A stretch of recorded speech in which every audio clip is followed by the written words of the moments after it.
Welcome to Driving.ca. I'm Jay Canna. For 2025, the Lincoln Aviator gets a few updates. So in this video, we'll go through what exactly those updates are. We'll talk about how it drives, and we'll see if these modern updates are enough to keep the Aviator competitive in the three-row mid-size luxury SUV segment.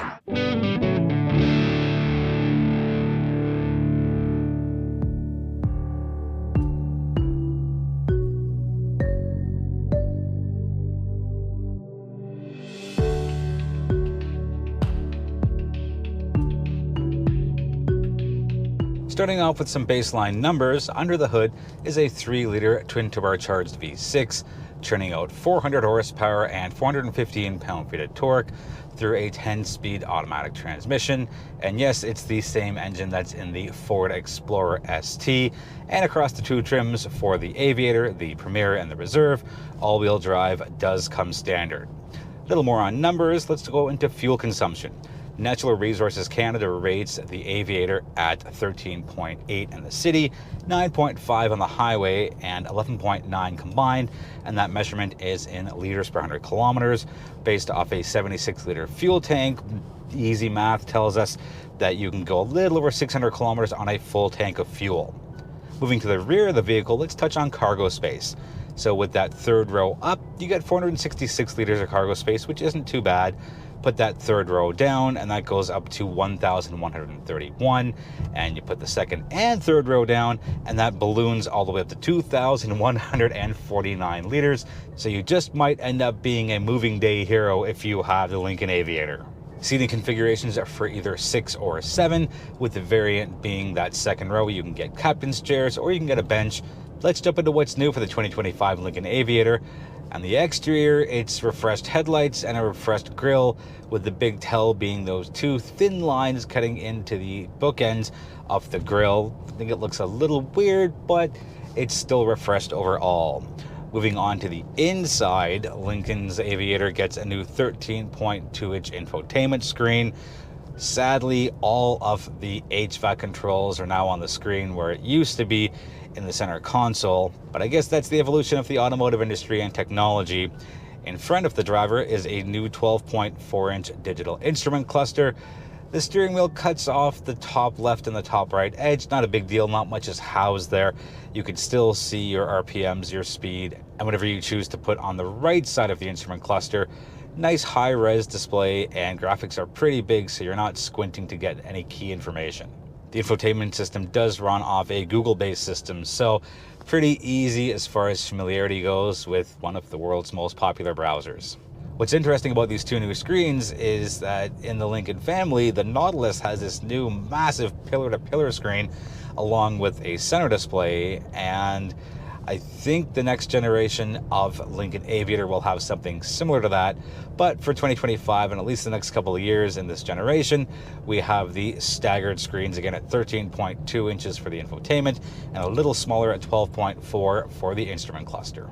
And the final piece for what's new for the 2025 Lincoln Aviator is that their Blue Cruise semi-autonomous technology is standard fare. The highlights for standard features here include a 360-degree camera, head-up display, heated front seats, ventilated front seats, a heated steering wheel, heated second-row outboard seats, a massive panoramic sunroof, which really opens up the cabin quite a bit here, and wireless charging. On the road, there is a lot of power beneath your right foot, and there's going to be a little bit of a learning curve if you do decide to move forward with this. It's a little on the sensitive side, accelerating from a dead stop to being in motion. Once you're 50, 60, 70 kilometers an hour, or you want to do some passing, or you need that extra boost of acceleration, it's a lot smoother to really get that extra power lifted in. But again, from a dead stop, it's a little on the sensitive side, so just be a little extra careful with that modulation. Again, that 400 horsepower and 415 pound-foot of torque is very well paired here. And as far as suspension and softness goes, it's typical American luxury and very on brand for Lincoln. It's a very soft and cushy ride, eats up all the bumps, and it feels like a luxury car, which is the right thing because it is a luxury car.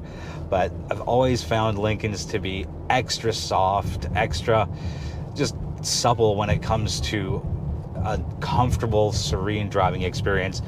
and the 2025 Lincoln Aviator carries that torch. The Aviator does have a very heavy drive feel to it, just like 2024, and it's not a shot against it, it's just more of a matter-of-fact observation of it, and it drives like a mid-sized three-row SUV. Again, very, very heavy, very long, very tall, fairly wide.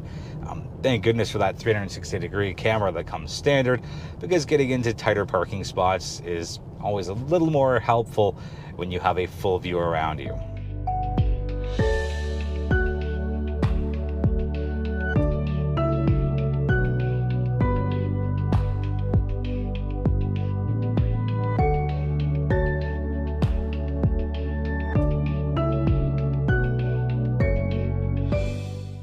Lincoln Canada has spec'd this with their air glide suspension, so that certainly adds to the softness of the ride and how pretty much every single road imperfection isn't felt in the cabin, regardless of lower speeds or higher speeds. So if that's something you value and you really want to have a softer and plush feeling ride quality on the road, consider very strongly taking off that box for the air glide suspension.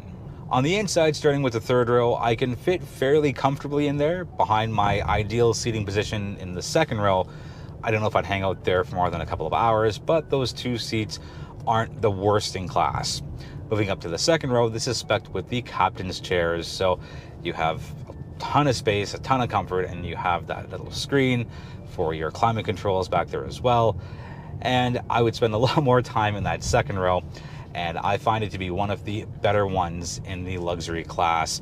And then finally moving up front, everything is nicely laid out, and that new larger screen, yes, it helps reduce clutter where the old physical HVAC system was.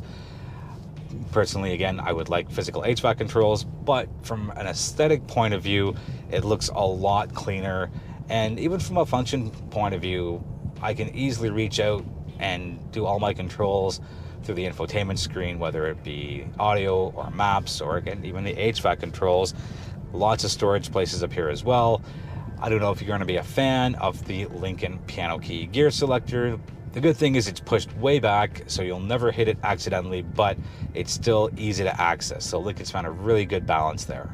My tester is spec'd with the full rear console, and what that is between the captain's chairs, there's, well, a console with some storage and some cup holders. And if you are using this with people getting in that third row often, it becomes a really big annoyance because you can't just walk through to get there. You've got to push that second row seats all the way forward and have someone squeeze in back there. So if you are someone who has child seats in that second row, I would not recommend getting that full rear console because it just makes things unnecessarily complicated for those third row passengers. Speaking of seats, Lincoln Canada has also spec'd this with their 30-way perfect position seats. Personally, I don't like them. I haven't been able to find my perfect position as far as comfort goes on the seat side, even with everything dialed back to 1. So it's got the least amount of lumbar support coming through, least amount of seat side bolstering, just everything is minimized, and I still feel slightly uncomfortable here. It might just be a me thing, but if you are considering it, definitely spend a lot of time sitting in the seat during your research process, and that'll help you determine if those Lincoln 30-way perfect position seats really do have your perfect position.